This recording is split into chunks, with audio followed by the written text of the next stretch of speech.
Then we got reaction drops. Then we got half shuttle races. Hey guys, it's dynamic warm-up. Let's get it going. Come on. So you can cone that. Boss, watch out, big dog. Hey, pull it tight, Joe. All right, guys, starting off with races. We're going 2 at a time. You just power forward. Go. Hey, Justin, if you want to get it going, then you can get going on that workout now. Yeah. I got the upper body part. Good job, Willie. Hey, somebody get E. All of Vinny and Rocco. You got to touch the line where the cone is. Yeah, we're racing, yep. Got to touch where the cone is. There you go, E. There you go. Good. Got to touch where the cone is, Mike. Good job, Cam. Cam. Good job, man. Straight off the couch. Good job, Bryson. Go. Hey, guys, for everybody that's new to this, listen. Hold foot behind that whole cone.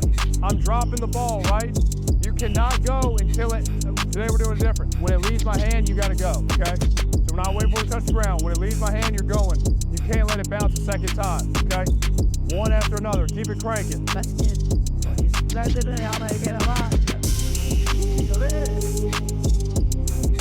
Good job, boss. Close, Tommy. One time, let me know. Then we're going competition. Yeah, Jabril, superset it with the incline press. Just two reps on the banded close and push up. Try to get as high as you can. Need to drive one push out, Mike. Hey guys, make sure y'all keep drinking water today, all right? Active stuff, and his mechanics can play a big role. Yeah, you can go through the motions with it. So with this, what we're gonna do is we're doing like a reactive jump. The drop jumps, so just test the reactive strength. This gives us a bunch of metrics. So it weighs them first. These are force plates. Okay, 186, yeah, that's good. So the whole goal of this is not to jump as high as you can, it's just to spend the least amount of time on the ground. 250 is a good start. So this is really what we're looking at the most for this. The guys that are the most explosive, most reactive, kind of the twitchiest, you should say, you put in layman's terms, their peak power divided by the body mass on this is normally pretty high. But he's very twitchy and explosive, so his is around 250 watts divided by kg. So this actually anything we do out of any jumps, even band assisted or just regular jumps, this actually generates the most force a lot of times. Doesn't definitely create the most jump height. So what we've kind of come to find out is guys that jump the highest, this is a little bit of a predictor, but not as nearly as much as takeoff velocity. Like some guys jump high, they have limited range of motion, but they have a ton of power. And some guys are real, like he has a lot of elasticity with his twitch. Those two things are almost, you can't deny, yeah, exactly. So, but we just do this to try to increase the force, because obviously, as you know, force and velocity is how we're gonna get powerful. Hey, hit a warm up first. Stay still. What was that? Oh, shit. Willie, give me a 320, man. Get lean, 229. Oh. Now that. Guys, double banded if you need it. Cayman, right? Cayman. Nice to meet you, man. I'm TJ. You are in high school now, right? High school, yeah. High school athlete. You play baseball. What position do you play? I'm a pitcher, right-hand pitcher. Right-hand pitcher. And like I heard, you're looking to try to get drafted. Yeah. Right? Oh yeah. So how does that feel? I mean, it feels good. I just been working here a lot for like three years. Yeah, it's stay consistent. And how old are you? I'm 18. 18, yeah. Looking to get drafted. Yep. What has your career so far been like, and how did you how did you get here? Just stay consistent. Lifting, working out, throwing, just showing up and just going 110%. Yeah. How long have you been playing? Since I was like five. Yeah, since I was young. Yeah. So like, what you're a right-hand pitcher. So are you in here, every day pitching, or is it like I'm usually in here just lifting and like do like speed work, but maybe once out of the week I'm probably like do like a bullpen, but most of the time I'm just like here lifting this like yeah. So you've been with Jeff for how long? Like my sophomore year. Yeah. So, see, 2.5 years. So, yeah. So, yeah, I mean, that's like, you put in the extra work. You don't have to be here. Yeah. You know, what got you into doing the extra training? At a young age, like freshman year, I just decided just to take it serious. And so then I figured out about Jeff. I was like, yeah, I'm gonna. And plus, it's close to where I live, so I decided to come here. Not too far of a drive, and yeah, I like it here. I was like, yeah, like the atmosphere. Yeah, oh yeah, like say like you guys are competing a little bit in here, and challenging each other. Yeah. So outside of this, do you do any work like on a consistent basis outside of the weight training? Do you have like a routine that you? Yeah, I work out every day, and like some of the workouts I do here, I apply to like the workouts I'd be like at my house or like other places like at school workouts or whatever. So I apply like most of the workouts I do here and put it's like outside of like this, but yeah. So I see you got the brace. You got a shirt on. Is that what you're looking for? Or? Yeah, hopefully. That's we'll see. Yeah, we'll see. That'll be good, man. Yeah. So, your parents did they push you at all? Were they kind of laid back? Did they let you do your thing? Yeah. How would you say they were? They were definitely there for me. My mom, dad, everybody, like friends, family. I would say they were probably like laid back a little bit, but they did do a lot, like take me to practice, game. So I would say they were like on me a little bit, but they knew like if this is what you want to do, then you can do whatever. So what was the thing that clicked though? Like, cause you said like freshman year you decided like, okay, I'm gonna take it serious. Like where'd that come from? Just like watch a lot of videos on like Instagram or Twitter, or whatever, on YouTube. See like all like these great athletes that are like my age, like 14, 15. I was like, oh, I want to be that good, So that really like, if he could do it, at that age like that, yeah. So I'm glad I fixed that at a young age instead of like now, like a senior, Yeah, glad I took that like at 15, to still working hard. So how does that whole process work? Like, okay, so like you're looking at being drafted out of high school. Is this a ranking thing? Like you're like, oh, like how does that work? Just see like where I lay at on like the draft. It's pretty hard to decide where like most teams will see me at when it comes to that. The draft is like July 14th, so it all depends on like that day or like where most teams will see me at. Maybe you will see me higher, maybe some teams will see me low. So it's what I mean. And so your pitcher, yeah. What's your favorite pitch to throw? I'll say a curveball. I've been throwing a slider a little bit more, but my curveball is like it's been good for like years. So I'll probably still a curveball. Yeah. Okay, so curveball. And what's your fastest pitch? 95. Nice. Looking to get that up? Yeah. Oh yeah. Always looking to get better. Always looking to get better. Yeah. That's what's up, man. I wish you the best. Nice to meet you. I'll come and check you out again. I can come out here and see you guys work out. Get the mission.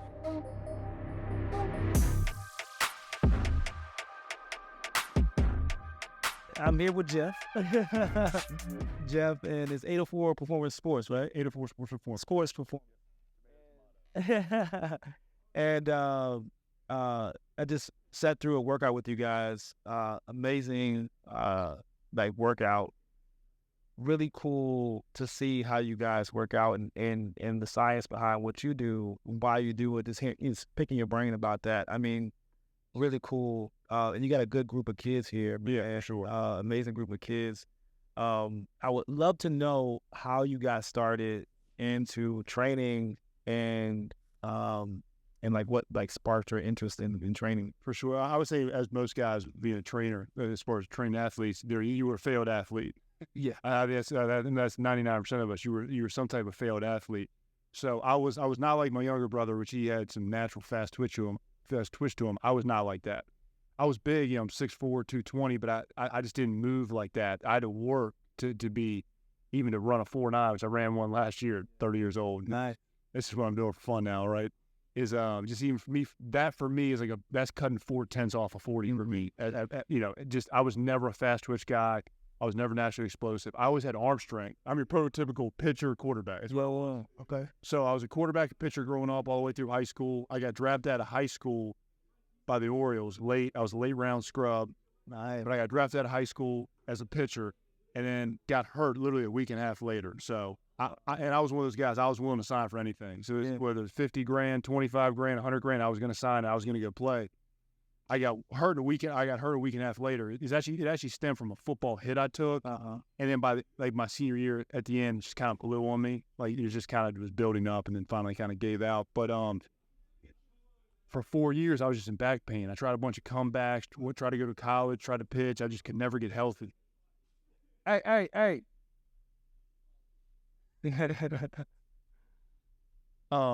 So that I never got healthy for about 4 years. And then really this kind of took me into training guys, to be honest with you. So I've been doing it since I was 21. Yeah, when I just turned 21. So now I'm 31. So it's been 10 years of training guys. Not here. I started off a different facility, but I've been here for like 8 years. So, like I said, I wanted to help guys that have my same issue. This could really change guys' lives. And even if they don't go on to play college or pro, I feel like this puts a good work ethic in them. Because if you can grind in here in 100 degrees, and you can be consistent, as you know, as you're a fit guy. If anybody's really in shape, I know they got at least the bare bone, format, the structure to at least be a successful person. Because it takes a lot of consistency of going to a place you don't want to go to do hard work. Mm-hmm. So I feel like we can definitely help kids, and we've always tried to keep it very affordable here.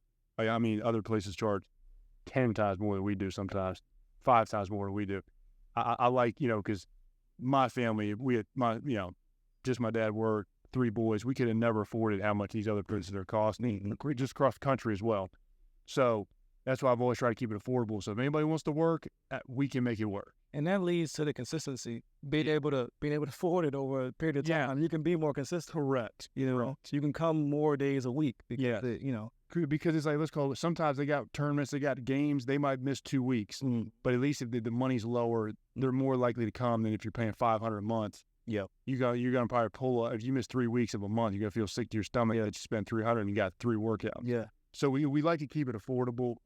We at times we try to jack the price up a little more, then it honestly just doesn't even feel right. Yeah. Because like I said, if a kid wants some work, I don't want the price to be any type of issue. Yeah. I mean, it's amazing work that you're doing here for. I mean, for that, I can see that you're still putting in the work. You're still giving them a high quality workout. You're still giving them, everything they need. Some of the kids have been here for years, so it shows that you guys, have some consistency. Yeah, and with the college guys, like we have some college football guys, they'll come in and they'll get more individualized work. Yeah, they're at that stage where it's like, they're in the end of the career. It's do or die now. They need to get the best results they can right now. Very specific. But for some of these high school guys, it's group training, which to me, we just stumbled into that by how we had to do it. Yeah, like you said, just limited space, limited time to train guys, and just for lower money, we just couldn't do individualized training. And it actually ended up being better because the group training brings way more juice. Yeah. Way more juice. Like they push themselves, they're competing. It turns into a competition. Everything's going on. Yeah. You got 4 plates on. Well, I'm gonna do 4.5. I'm gonna do 4 plates and a 25. So that ends up helping. Yeah. But on top of that, we also like to keep it science based because the biggest thing with me is the more I can use physics, any type of science, whether it's physiology, physics, it's more duplicatable for us. So I like I was showing you today with the force plates, I kind of have a range of, all right, this guy's reactive strength, we need to get you in this certain range. So when guys come in for an assessment, we'll run them in the 10-yard. We'll do vertical testing with them on the force plates. We'll use our IMU trackers to test their squats and their bench press and all these different measurables we track. And it kind of gives me, because I can compare them to all these athletes we've had over the years. Guys that can really run, guys that can't run, guys that are strong, guys that are not strong, guys that can throw hard, guys that can't throw hard, guys that can jump high, guys that can't jump high. We have a big database to really say, all right, you're good here, but man, you're really low right here. So it just gives us some hard data to work with. And like I said, it makes it more duplicatable once you have some numbers to go by instead of like, when I first started off, we didn't have any data. So it's like, you're kind of assuming that works. Yeah. So like whatever you're trying, like I think that worked. Did the heavy sled push, the heavy sled drag work? the guy got faster, but it could have been that he got stronger on the squat. Mm-hmm. So it was kind of hard to track. Everything's always gonna be hard to track because there's so many variables. But a lot of times now, I feel like with the data, if we see those numbers increasing and that 10-yard time is decreasing, which is good, you kind of say, all right, well, there's something to that because it's happened with these 5 guys. There's something to that. Yeah. Yeah. If that makes any sense. No, I mean I think anything data driven is going to give you a positive or negative result. You know, you're going to see that they're improving or not improving. Yeah. And even through that, even if they weren't improving, you could see that we need to switch something up here. Yeah. We need to change something, or we need to add something to allow them to perform a little bit better. And yes, exactly. So I mean I love that aspect of adding that in there. What drove you that way? I mean, because you know, not every coach is doing that. Yeah. And so, like, what got you working with the force plates? Did you see something in them? Did you like? Honestly, just being super curious. Yeah. Like just really trying to be literally the best I can be. Mm-hmm. And I've seen the force plates. I've seen a ton of guys use them, the IMU trackers. And I just stumbled across that on the internet, and that's been the best gadget we've gotten is that IMU tracker. We didn't have a chance to use it today, but it's like I said, I wanted something to where, man, if every athlete I get, I can directly pinpoint where the weakness lies as much as we can. That was my biggest thing. It's like most guys have a program, and we were like this when he started.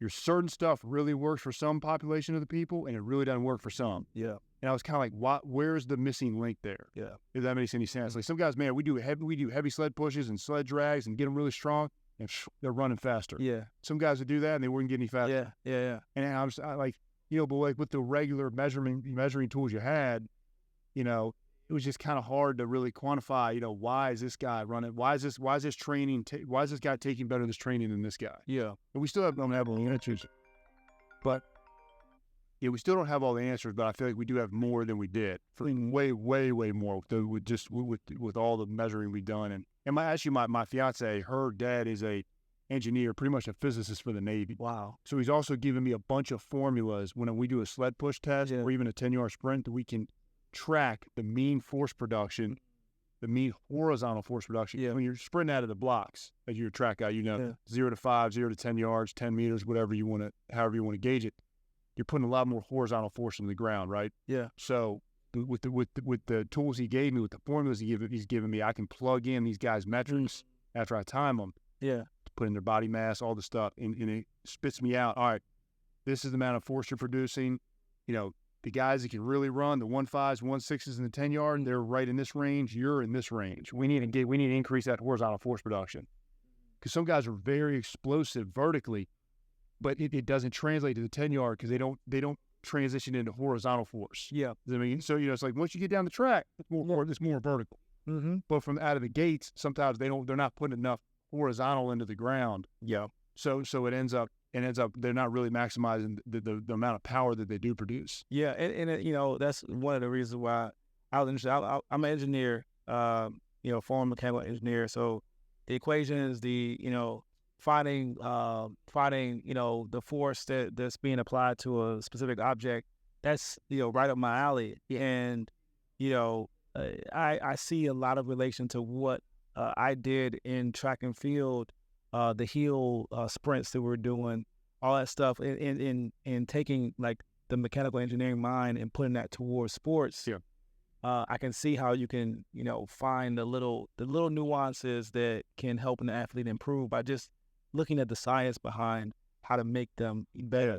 Yes. Hunters, yes. You see, you come from that background, being a mechanical engineer. It definitely helps with as far as you understand how duplicatable it can be. Yeah.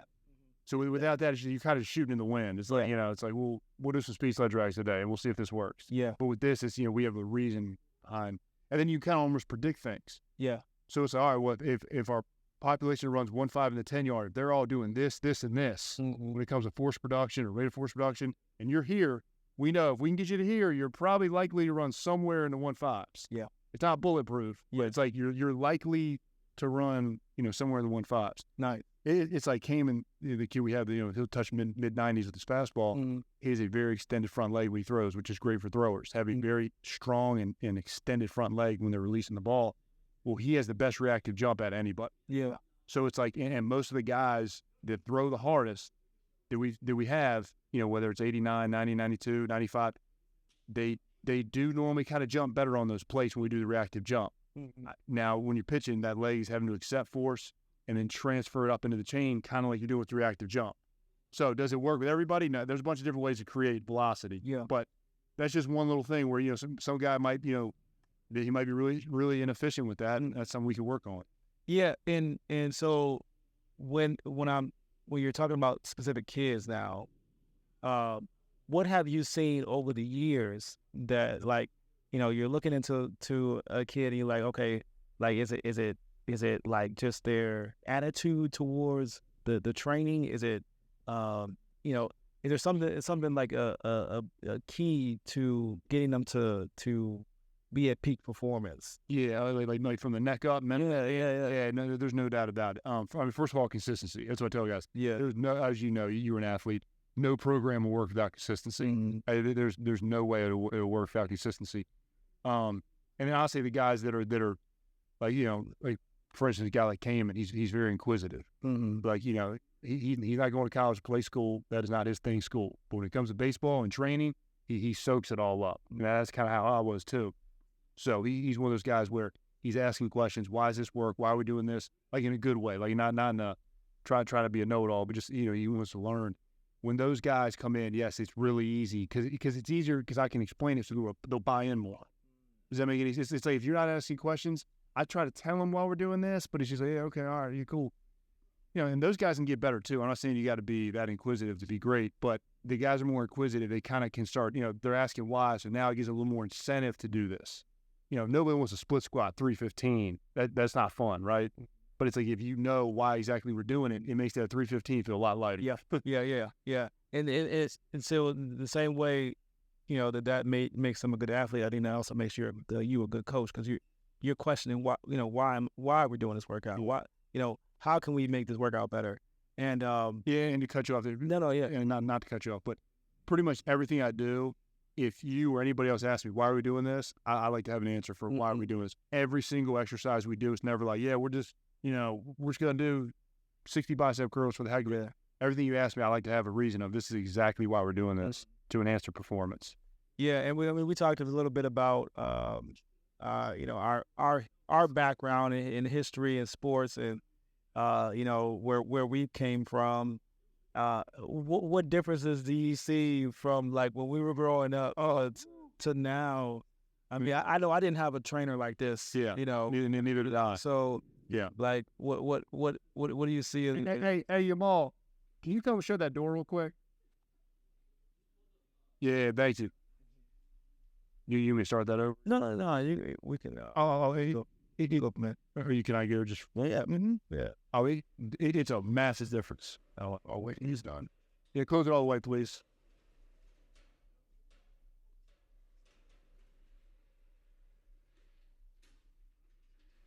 Thank you, man. Yeah, no, it's a world of a difference. I mean, we had barely any technology when I was coming up, whether it was quarterback, pitching, whatever it was. It was pretty much nothing. I mean, you're going on YouTube looking up Brian Cushing workout videos, and it's like a monologue, or it's a highlight reel of him bench pressing and running. That's all he really had. So yeah, I mean, you could look stuff up on the internet, as we used to have to do. I remember printing off workouts of like Donovan Darius, these like old NFL guys, and like doing workouts. I didn't even know what the exercise was. I'm just guessing. I mean, from the weight room to the little like plyometric stuff I used to do, all that stuff was just, I found something online and I just like tried it out. Right. Very much like the bench press 3. So I mean,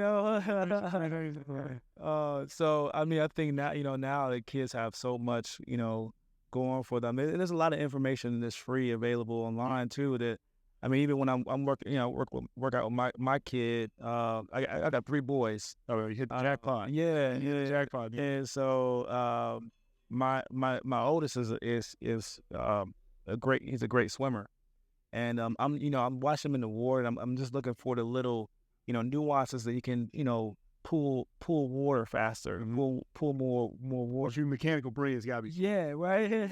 going. Exactly, and then but like even with my son that plays basketball, I can see workouts online that can be applied, and I love to engineer a workout for him that's going to be applicable to the game. Yeah. And so, we go from like the very like small footwork part to adding in the ball handling, to adding in the ball handling into the jump shot and the movement, and then we kind of work it all together so he knows how to use it from the ground up. And like the workout today, I could see how a lot of the things you were doing were kind of in that way as well. You went from doing a few sprints here and there, but understanding the sprints weren't the main goal. They were just to get the muscles activated.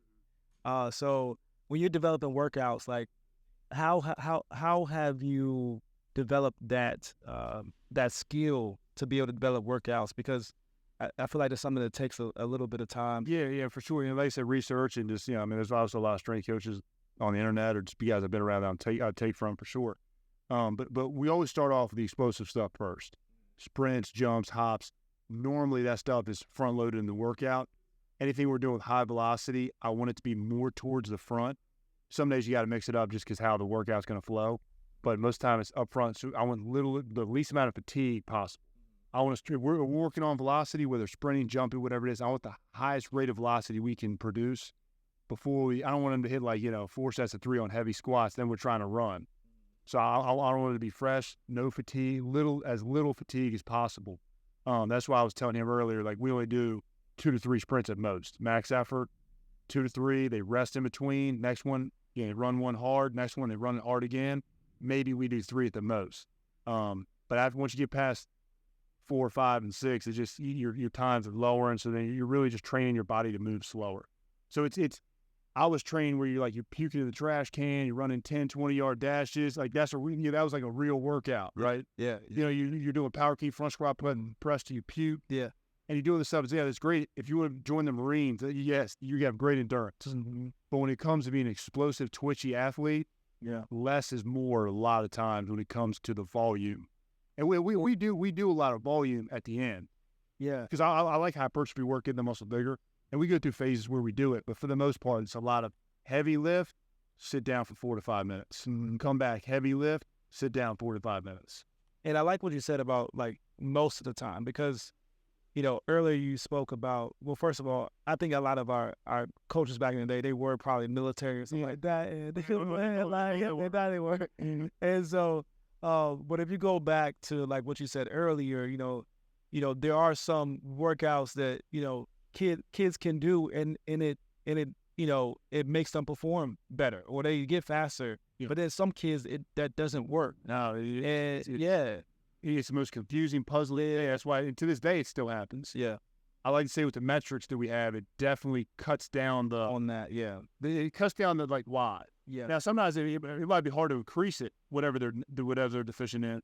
But at least we know, all right, this is why you're not doing well. Yeah. And another thing we've really found out is the most explosive guys we have, whether it's jumping, sprinting, throwing, especially jumping and sprinting, it really comes down to how strong they are for their body weight, especially with the lower body. Yeah, that is one of the biggest precursors to who's going to be fast and who's not.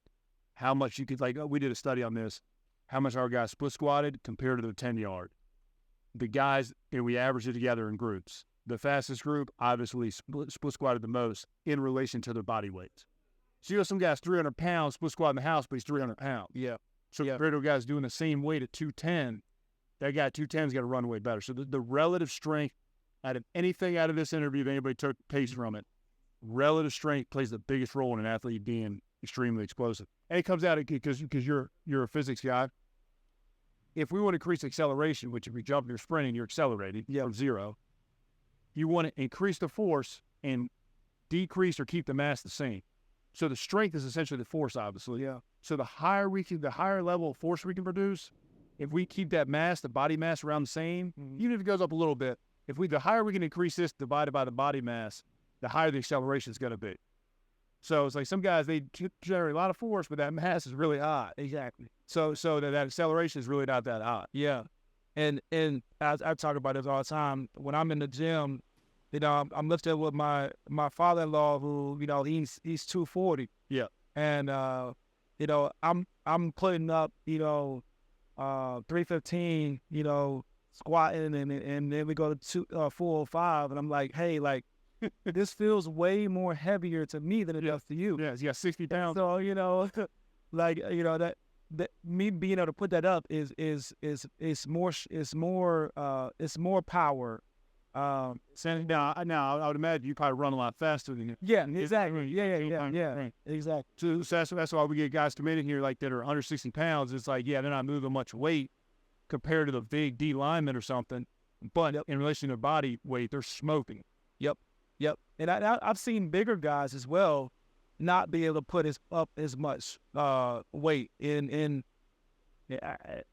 I can't really explain it. I don't know why. Like, I got skinny legs, but I can squat a lot. You could read, you said you were a track guy. Yeah. So 100%. So there's that aspect of it too. So, I mean, dude, it was amazing to come and check it out with you.